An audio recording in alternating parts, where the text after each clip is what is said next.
So we're only about 4.5 miles from downtown Patagonia. As close as we can figure, this mine has been abandoned since the 40s. This is the water that's coming from the Lead Queen mine, and this is kind of this toxic soup that kind of gets made up. Are there a lot of sites like this in Patagonia and Arizona? I have been in these mountains for about 30 years, and I continue to find new ones. As far as we know, there's at least 130 abandoned mines in the Patagonias. I'm Ron Pulliam. I'm a retired biologist. I'm an ecologist. This water right here doesn't normally look like this. It doesn't look like a glass of iced tea. These waters are full of things like cadmium. Cadmium in humans has a major impact on kidney function, for example. There's a lot of zinc and there's copper in this water, far beyond what acceptable levels are. This water is not even safe to touch, much less to drink. And these are some pretty nasty things to have in your water.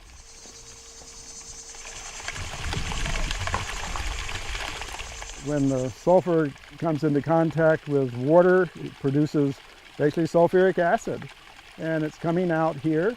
Some of it's natural. There are places where there's some acid mine drainage that occurs without massive disturbance, but this is not. This is man-caused. There's sites that I know in the east that are this bad, but I rarely see anything like this. This is an event that was triggered by very heavy recent rains. And this particular site never was properly remediated, but even the sites in these mountains which are more recent and that received a lot of attention in terms of remediation, they're leaking too. We are at the bottom of the remediated area of the trench mine. This site was an Arsarco site that now is owned by the state. It was remediated at great expense.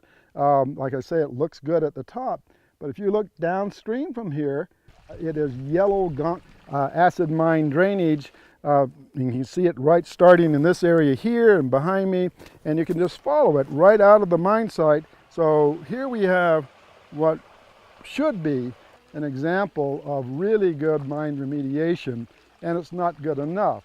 But the truth is, we just don't have teeth in the laws that really require the remediation to be a standard that is going to withstand the extremes in weather.